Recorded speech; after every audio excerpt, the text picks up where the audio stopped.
നമസ്കാരം. ബാലരാമപുരത്ത് 2 വയസ്സുകാരിയെ കൊന്ന കേസിൽ വിവാദത്തിലായ അമ്മ ശ്രീതുവിന്റെ രണ്ടാം ഭർത്താവ് തിരുവിതാംകൂർ ദേവസ്വം ബോർഡിലെ ജീവനക്കാരനാണോ എന്നുള്ളൊരു ചോദ്യമാണ് ഇപ്പോൾ ഒരു വിവാദത്തിൽപ്പെട്ട പ്രധാനമായി മാറുന്നത്.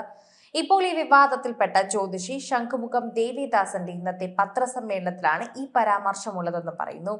കഴിഞ്ഞ ദിവസമാണ് ഈ പത്രസമ്മേളനം വന്നതെന്നും ഈ റിപ്പോർട്ടിൽ പറയുന്നുണ്ട്. കുറച്ചുനാൾ മുൻപ് തന്നെ ശ്രീതുവും മറ്റൊരാളും കാണാൻ വന്നുവെന്നും കൂടെ വന്നയാളെ ഭർത്താവ് എന്ന് പരിചയപ്പെടുത്തിയെന്നും ദേവിദാസ് വീണ്ടും ആരോപിച്ചു. തനിക്കും ഭർത്താവിനും ദേവസ്വം ബോർഡിലാണ് ജോലിയെന്നാണ് ശ്രീതു പറഞ്ഞുവെന്നും വെളിപ്പെടുത്തലാണ്.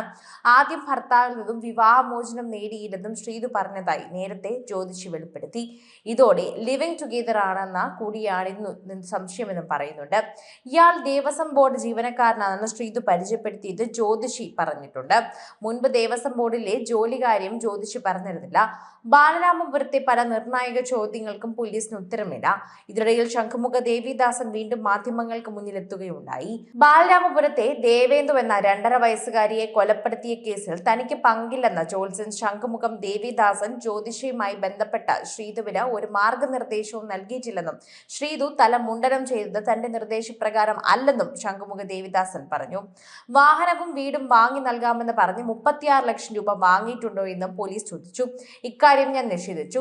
തെളിവുകൾ ഉണ്ടെങ്കിൽ നടപടി എടുക്കാമെന്ന് പറഞ്ഞു. ഫോണിൽ ഭീഷണിപ്പെടുത്തി എന്നതാണ് എനിക്കെതിരെയുള്ള മറ്റൊരു ആരോപണം. തെളിവുകൾ പരിശോധിക്കാനായി ഫോണുകൾ പോലീസിന് നൽകിയിട്ടുണ്ട്. 36 ലക്ഷം താൻ തട്ടിയെന്നാണ് അവരുടെ പരാതി കൊടുത്തിരിക്കുന്നത്. എനിക്ക് അതുപോലും അറിയില്ല.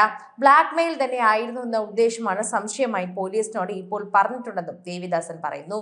ചോദ്യം ചെയ്യാൻ വരാമെന്ന് അറിയിച്ചിട്ടും പോലീസ് ബലമായി പിടിച്ചുകൊണ്ടുപോയി. മാധ്യമങ്ങൾക്ക് മുൻപിൽ കള്ളനായി പോലീസ് തന്നെ ചിത്രീകരിച്ചു.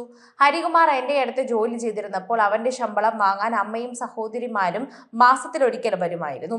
3 മാസം അയാൾ എന്റെ അടുത്ത് ജോലി ചെയ്തു. പിന്നീട് അയാളെ ഞാൻ ജോലിയിൽ നിന്നും പറഞ്ഞു വിട്ടു. ചിലർ ജ്യോതിഷത്തെ അടച്ച് ആക്ഷേപിക്കുന്നുണ്ട്. മാധ്യമങ്ങൾ എനിക്കെതിരെ വംശഹത്യ നടത്തി. കുറ്റക്കാരനല്ല എന്നറിഞ്ഞിട്ടും മാധ്യമങ്ങൾ വേട്ട നടത്തുന്നു. ഇനിയും വംശഹത്യ തുടർന്നാൽ മാധ്യമപ്രവർത്തകർക്കെതിരെ നടപടി സ്വീകരിക്കുമെന്നാണ് ദേവിദാസൻ പറയുന്നത്. കൊല്ലപ്പെട്ട കുട്ടിയുടെ കുടുംബവുമായി തനിക്ക് അടുത്ത ബന്ധമൊന്നുമില്ല എന്ന് ദേവിദാസൻ നേരത്തെ തന്നെ വ്യക്തമാക്കിയിരുന്നു.